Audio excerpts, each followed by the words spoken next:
Good afternoon and welcome to an incredibly special presentation, one that I'm personally thrilled to be moderating, because today we're going to be talking about values-based investing and how Integris can help better align your investments with your conscience.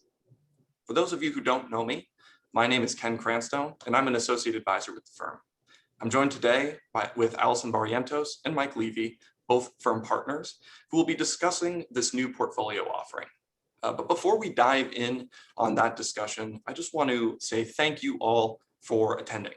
The reason we're having this presentation, and really the reason we're making changes to the portfolio, is because many of you on this call today asked us and encouraged us to pursue a values-based portfolio option.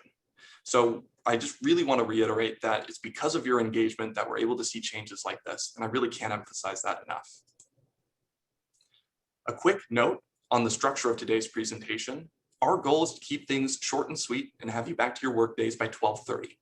We're going to open up with a little bit of a discussion about the ESG space and our role as advisors, and then we'll turn things over to a Q&A. Please feel free throughout this presentation, there's a button below on the bottom of the bar to ask questions, or if you're unable to do so because of technical difficulties, which we all have from time to time, please feel free to email your advisor right after the presentation, and we'll get answers to your questions as soon as we can. So you're aware, this webinar is being recorded and a link will be distributed out to attendees later this week. So without further delay, I'd like to turn things over to Allison to kick us off. Thank you, Ken. Before we get started, I want to share a bit about why sustainability is important to me. For many years, I've spent my winters snowboarding and snowshoeing, both in Tahoe and Canada, and my summers hiking Fort Ord, Big Sur, Garland Ranch, Point Lobos. For those of you who are local, you know that we are truly lucky to have such beautifully preserved open spaces here on the peninsula. Now, during the pandemic, I've spent many early mornings hiking with my young son in the hills of Fort Ord. The trailhead is just 5 minutes from my home. And truthfully, it's really been one of the only opportunities we have to get out these days. He's come to enjoy that time. He's constantly pointing at birds, trees, and he squeals with excitement every time we pass someone with a dog. I swear that is going to be his first word, and it is going to break my heart. Now, during these stressful and uncertain times, nature has proven, as it has throughout my entire life, to be a calming and positive force. Because of that, I want to be the best steward I can so that my son and future generations can experience the same. Now, when we remodeled our home a couple of years ago, it got me thinking, what options were there to incorporate more sustainability in my everyday life? When I started looking into the remodel, there were options for sustainable living like solar panels, energy efficient windows, installing certain plants that lower water consumption. Got me thinking further, what other areas in my life could I make more sustainable choices while also bettering my quality of life? For transportation, I could bike or use a hybrid car to reduce my carbon footprint. What about food? Am I making responsible choices about my purchasing and consumption? What about my job as a partner at Integris? Am I building a firm that operates sustainably? You know, we hire and mentor employees to value intellectual diversity. We also volunteer our skills and abilities to help nonprofits through board work, but can we be doing more? As far as family values go, what am I talking about with my loved ones? Are we volunteering our time to the causes that we care about? And finally, what about capital? For those of us that are fortunate enough to have capital to invest, investing is an option. So today we're focusing on just one of these. That is investing in a portfolio focused in ESG. Now, before we dive into what ESG is, it's important to mention that we're not looking to impose our values onto others. While we've created an offering that will allow clients and others to shift their portfolios to focus on values that align with ESG, this offering is one that must be opted into. For those current clients who choose to utilize their capital to focus on other areas of value to them, no changes need be made to the portfolios. We're a fiduciary. That means doing what is in your best interest, not in ours. The offering is just one part of our aim to achieve that goal. Now, I've talked a bit about sustainability and values-based investing, but one thing I haven't done is actually define what that is in the investment space. Companies today face change on a bigger scale and faster pace than ever. Environmental, social, and governance, or ESG criteria, are a set of standards that socially conscious investors use to screen potential investments. In other words, ESG measures how companies make money rather than how much money they make. You can see some examples of the ESG measurement criteria on this slide. The primary idea behind ESG is to be more socially responsible with your money, but people are frankly beginning to realize that companies who care may have a competitive advantage because they are building their business to better handle the challenges of the future. Take a clothing manufacturer, for instance.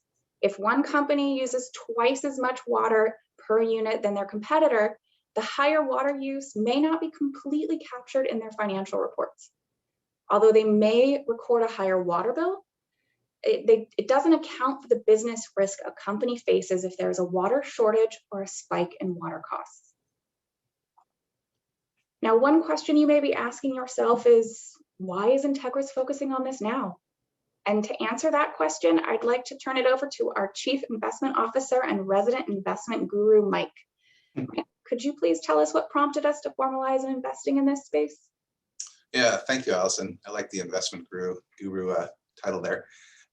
Thanks for sharing your story as well and explaining how we look at sustainable investing as advisors. And it's a great picture that you showed of RJ. My kids are a lot older now, but I do remember those days. Your love of the outdoors reminds me of my upbringing in my family. I grew up in Big Sur, and as you can see from this picture, I was a bit of a nature lover, particularly snakes and lizards were my favorite. You can also see I had a little more hair back then as well. But after we moved to Big Sur in the 70s, my dad and mom got involved in founding the Big Sur Land Trust, which has managed to preserve thousands of acres in our area. My parents have always been driven to make the world a better place, to give back, and they passed down those values to me and my sister as well. So it's a big part of my life to live those values and pass them on to my kids as well. And I'm proud that I and my family and my company Integris, are able to put a strong focus on these values through what we do. Which makes me really interested in anything we can do to promote these values through for you and our investments. So one question is, why now? Over the years, we've gotten requests from clients to help with socially responsible investing, and we've done what we can, but we haven't been particularly proactive because until recently, it's been really difficult to find funds that meet our guidelines for diversification, low cost, and other characteristics that lead us to a sound investment portfolio. So, 25, 30 years ago, if you were interested in ESG, you would be forced to choose between a good investment, basically, and sustainability. So you really couldn't have both. Fees were high, portfolios weren't well diversified. And that's really changed over the last few years, really the last 10 years. There's been some great research and investment firms that have tasked their best minds, to creating investment funds that can minimize these trade-offs. So I think a great analogy is produce, the produce markets. 15 to 20 years ago, if you wanted to purchase produce, you went to the supermarket, you basically got everything on your list, but you didn't have much insight into the supply chain. Your other choice was to go, say, to a farmer's market where you could find everything on your list, or you couldn't get everything there, but you knew that you were supporting your local community and you knew where the food came from. And in this case, the cost of catering to your values was pretty high though, because you couldn't get everything you wanted, cost was a lot higher, a lot more time and travel involved in going to your values there. You fast forward to today, and now you can pop into a Whole Foods, a Safeway, a Lucky, and cater to your shopping list, to your personal values. Pasture-raised eggs, organic vegetables, pay a little bit more for fair trade coffee. The trade-off between available selection and personal values has shrunk tremendously in this period. So, in the investment space, there's been a similar convergence. Back in the day, the cost of sustainable investing was really high. Catering your values resulted in higher management fees, fewer choices, loss of diversification, and hence worse investment results. But in the past 10 or 15 years, that trade-off between stability and sustainability has shrunk dramatically. Sustainable funds are now tax efficient, they're diversified, low cost, and some would even argue, as I think Allison pointed out, that with the world moving more towards sustainable practices, companies that operate in a sustainable manner can even be expected to outperform potentially going forward. There's not a lot of history with that yet, but that seems to be where it's headed. So you might even see better performance if you head this direction with your investments.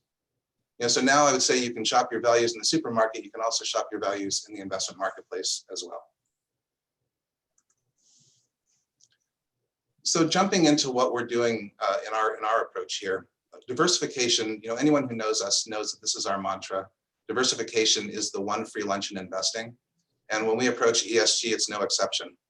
The second pillar of what we do is leveraging experts. So we leverage the expertise of fund managers who have the infrastructure and the access to the data and tools to really do a good job with this. These would be firms that have dedicated significant resources to ESG. BlackRock and Dimensional Fund Advisors are a couple of great examples of firms we've worked with for a long time who meet these criteria. They have best-in-class ESG funds. For a counterexample, they're one company that we really like, but we're choosing not to work with in this space is Vanguard. It's a great company. They have sophisticated investment management. They have low costs, but they haven't really devoted the resources yet to being innovative in this space. And that may change over time, but for now, we're not including their funds in our ESG portfolio. So a third pillar of what we always do is target measurable outcomes. And this applies in an ESG portfolio, it applies both to the ESG results and to the investment results.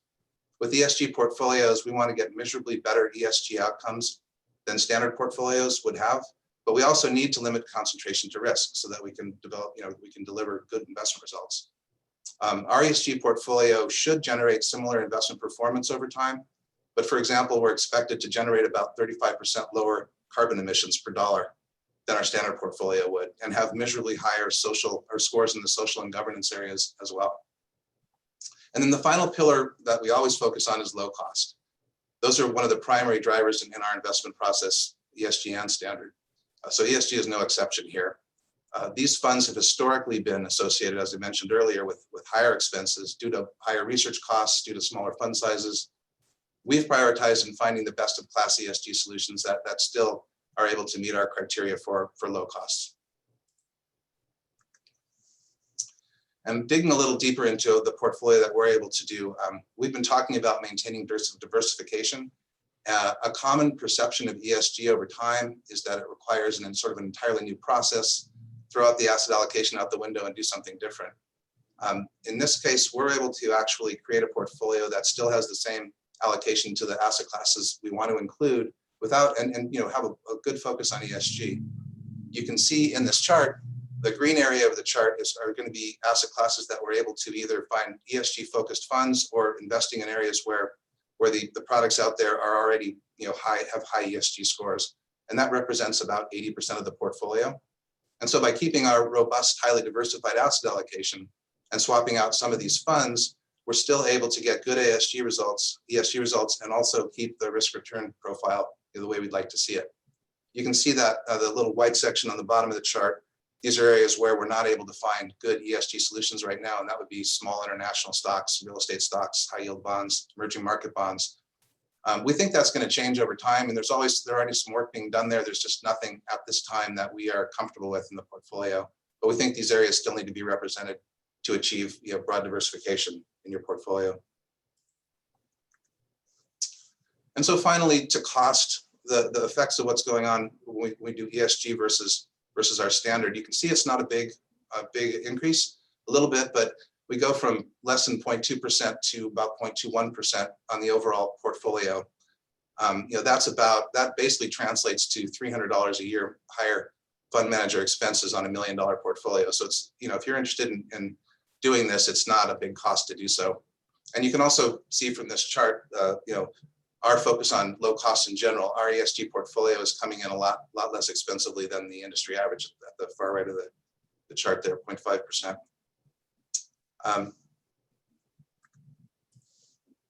So key takeaways, and we'll open it up for Q&A in a minute, but I just want to point out a couple of things to wrap this up. Our ESG portfolios can be expected to deliver similar results with the same broad diversification and low cost, but get you a better outcome than traditional portfolios in terms of sustainability, focus on sustainability. Because we spend a lot of time finding the best, most robust managers, you'll see some of the same names as we've used in traditional portfolios. So BlackRock, for example, is the firm that manages iShares. You've probably seen those in your portfolios if you're invested with us. Dimensional Fund Advisors is another great firm that we're using here. And then finally, remember that an ESG portfolio, as Allison pointed out, is just one of the tools in your financial planning toolbox. If you want to be philanthropically inclined, you can give money away. You can devote you can volunteer your time as well. There's different vehicles you can use for charitable giving, but one of the options is actually through your investment portfolio now, investing in a socially responsible way. So at this point, I'd like to turn it back over to Ken, who can open up our Q&A. Excellent. Mike, thank you for such a great overview of how ESG portfolios work in practice. I think sometimes it's a good idea to have a look at the nuts and bolts even of portfolio construction, even if we don't see them on a daily basis. So as you said, we're going to be moving things over to a Q&A section now. And on that note, I'm actually going to stop sharing the slide deck because when it comes to Q&A, I think you should be able to see all three of our faces here. There we go. And if you have questions below, please feel free to use the Q&A button. But with that, we're just going to dive into some questions. They're going to be open-ended. So Mike, Allison, if there's something that I think you can better address based on the your portion of the presentation, I'll be sure to direct that question your way. But just to open up then, I think this is a great question to start with, which is, what if Integris's ESG criteria does not align with my own ESG criteria? So I imagine something along the lines of, I've got certain values. How do I know that those will be represented in the portfolio? And that's a great question, Ken. I'll go ahead and take that, Mike, if you're okay with it. Sure. I think it's worth a deeper conversation to fully understand what your true values are and what the funds that we're proposing, how they actually line up to those values. If in fact they don't truly line up, we can have a further conversation because, as Mike mentioned, there are many ways to have an impact with your capital.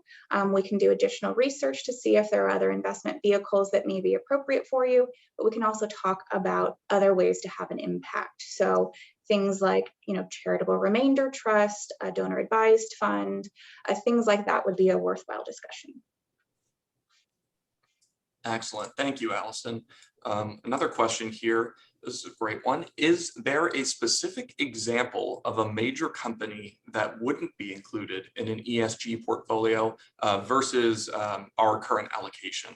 For instance, would FANG entities be included in being Facebook, Amazon, Apple, Netflix, or Google? FANG. Yeah, I mean, I'm not exactly sure what companies are being excluded from these portfolios, but I can tell you that the sort of criteria that are going to exclude companies, generally these portfolios are going to overweight companies that have good ESG characteristics and underweight ones that don't, in an effort to not sort of exclude an entire industry, for example. So if you don't like, all of the energy companies probably have a worse environmental score than all of the companies in some other sector. But you don't want to just take energy out of your portfolio. So what you do instead is overweight the ones that are actually doing good things, they're acting in a sustainable manner, that are investing in new technologies and so forth. In some cases, if a company is just really egregious, it would be left out entirely. So there is some level of just pure screening going on. But it's kind of going to be a balance there. If that answers the question. Anything to add, you guys? Feel free. I think you did an excellent job summarizing there. And this question too, I'm loving all the audience questions, by the way. Expenses appear not to be much higher based on our previous slide. How much different do you expect returns to be in the long run? And Mike, perhaps this is a more investment geared question for you. Sure. Yeah, and actually it's the problem with answering the question is that the history is not 30 years. So these funds have only been around for 5 to 10 years in most cases, managed in the way that we like. But so far, the performance has actually been better. Now, there's reasons to think that it will be similar or better going forward. And one of those reasons is that investing in sustainable companies, that's kind of where the world's going, is to being doing things in a more sustainable way. For one thing, so it's likely that these companies will outperform from that factor. Additionally, just having things like good corporate governance and good social policies is going to tend to make you a more successful firm. That's the theory, and I believe that's true. So I would say there's a good chance that heading your investments this direction will actually result in better returns going forward, given that the costs are now low and the diversification can still be maintained. And Mike, just to confirm, the ESG portfolios that we're looking at implementing here across the board have very similar risk and return characteristics to our portfolio to begin with. So the ESG version of the S&P 500 that shows up in our portfolio is going to look and behave very similar to the S&P 500. It definitely will. That's accurate. There are some differences. I mean, for example, the energy sector has a lower weight than it does in the S&P 500, but it's not down to zero. And but yes, that's part of the design that we like now with these portfolios, is that they're actually able to very carefully craft these portfolios so that you don't lose the value of diversification, but you do gain a significant impact from a socially responsible investing standpoint. Excellent. This one's more of an administrative question. Will there be email with this information? So I don't believe we have a specific slide deck that we will be disseminating to everyone, but we will make a replay link available for this webinar. And again, if you have any questions about ESG or want to dive in on this topic further, come speak to us, please. Allison, Mike, I know you're both ready to receive questions on this subject. I know Kevin is as well. So whomever your advisor is, I would recommend speaking with them more in depth. And perhaps we can find presentation materials that we can provide in this space.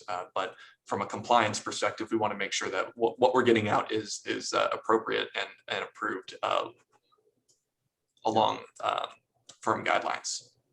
And just to clarify, for any of you who aren't on the current call but aren't current clients, Ken is going to be putting on a final slide that contains our contact information.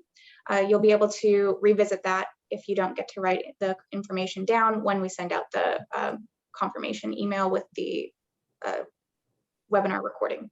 Excellent. Thank you, Allison. That's a great point. And we'll move over to that slide in just a few minutes here. But another question, who creates the ESG screens and what do they look at? I can take a shot at that. So there's a bunch of data providers now out there. Some of the big ones are MSCI, which is Morgan Stanley Capital International. They've been around a long time creating indexes and doing research. So they have some screening criteria that they've created. There's FTSE Russell, Russell's a big consulting firm that's partnered with FTSE to create, again, more ESG scoring. And they're basically going in, they're actually going in and talking to companies and getting them to agree to put out data that helps evaluate these things. So if it's an energy company, they're going to be giving them data that lets them figure out what are your carbon emissions per dollar of sales, things like that. And so they're digging down into a whole bunch of different criteria. What are your social policies? What are your governance policies at the board level and throughout the company? Do you pay your executives too much? That sort of thing. So there's a lot of different, there's just a multitude of different criteria that get factored in. And so, there's probably 50 companies out there doing it. There's probably 4 or 5 that are at the cutting edge. Firms like DFA that we use and BlackRock actually, buy the data from these companies, put it all together, do their own research. So it's a pretty sophisticated process of balancing all that's out there and pulling it together for their products. Excellent. And just being cognizant of everyone's time, it looks like we'll have just about time for one more question. So for this one, Allison, I think it would be great if you could kick us off. What are some of the trade-offs that I should expect with an ESG-centric portfolio? Yeah, and I think some of the trade-offs are that there will be some dislocation from, say, the corresponding index that you're looking at. So for example, if you're trying to invest in large US equities and the corresponding index is the S&P 500, because of the various ESG weightings that Mike explained earlier, that section of your portfolio isn't going to perform exactly in line with the S&P 500. That also is the goal. So I would not say that it's necessarily a negative, it's just a simple trade-off. Additionally, there are going to be some slightly higher fees, as Mike mentioned. And if you are interested in moving your current portfolio into an ESG-focused portfolio, we're going to have to take into consideration any tax consequences and transaction costs associated with doing that. So What you'll want to do is, call myself, Mike, Ken, any of the other advisors at Integris. We'll want to take an in-depth look at your portfolio and better understand what moves can be made in the portfolio in a tax-efficient manner. That's a customized plan that we'll need to make for each and every person. Excellent. And Allison, I'm really glad you hit on that individual perspective because I think it is one of the questions, one of my favorite answers in finance, which is it depends. And it really does come down to individual situations when looking at things like tax consequences for moving towards an ESG portfolio or evaluating it in the context of someone's individual ESG mandate. Yep. So I think that seems like a pretty good place to wrap up. I believe there are no other questions that have not yet been answered. So let me go ahead and bring up our slide deck here with our contact information. And Allison, Mike, I just want to thank you both for taking the time today to not only provide the context as to what's going on behind the scenes with the firm, but also to share a little bit about yourselves in the process. I love the photos, I love the personal stories, and it's always so great to connect with both of you and learn about these things. Because at the end of the day, this is something that resonates with me. This is something that clearly resonates with the both of you and with Integris as a whole. So I'm glad we're able to share that information. We hope that everyone found today's content engaging. And if anything that we spoke about personally resonates with you, please don't be shy about contacting us. We are ready and able to help plot a course for any portfolio changes that you'd like to make. So with that, I wish everyone a happy weekend ahead, and I hope you all take care. Please be on the lookout for a follow-up email with the presentation link, and we'll get that over to you as soon as possible. Thanks, everyone. Thank you for joining. Appreciate it.